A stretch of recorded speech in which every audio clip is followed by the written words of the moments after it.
จะបងថាចង់សាក់ឈ្មោះអូនហ៎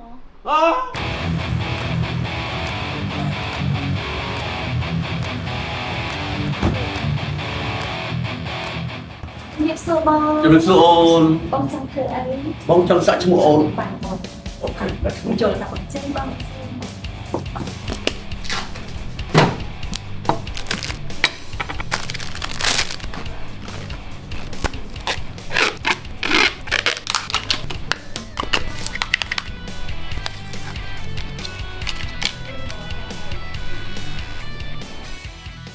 ហើយđâu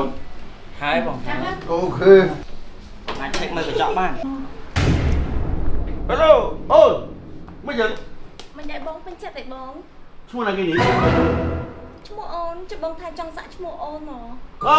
បងចង់ឈ្មោះសងសាបងណាចាប់ហើយ OSD តាមពិតបងចង់សាក់ឈ្មោះសងសាបងតើ ចាប់ហើយ